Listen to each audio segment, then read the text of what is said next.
So now that we've had a chance to talk about what Java synchronized collections are, let's take a look at an example that will motivate how Java synchronized collections can be applied in practice.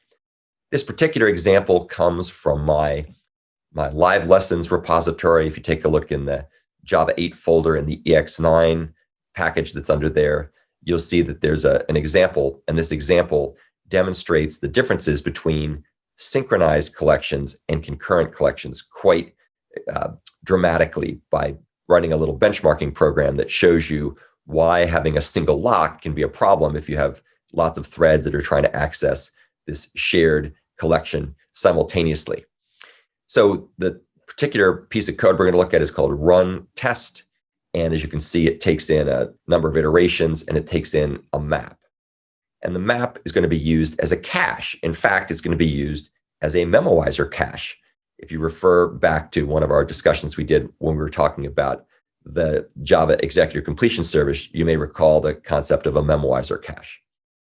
So the way this test works is we first go ahead and create a new random number generator, and then we go and iterate a certain number of times and generate a bunch of random numbers. And then we're going to go ahead and check to see if those random numbers are prime or not. So again, very similar to the example we did before. You'll see how this differs in a second, though. So here we go ahead and get a positive random number using our random number generator. Then we use the compute if absent method on our map. And of course, the whole issue here is what kind of a map implementation do we have? Well, for one thing, it darn well better be thread safe. So let's assume it's going to be, for reasons you'll see in a second.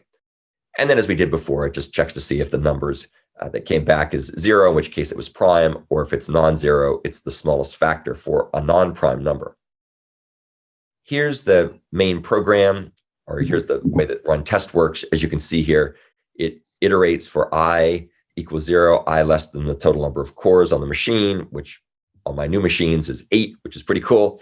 And it goes ahead and it executes the prime checker. So if you have 8 cores, you'll now have 8 computations that are all running simultaneously. And keep in mind, this code here is inherently and intentionally compute bound. So we only need to allocate as many threads and run as many tasks as there are cores in order to get maximal concurrency. Now, here's what we do the first time we run this test. So we call run test, passing in max iterations, which could be 10,000 or a million or whatever we want to do just to have it run for a while.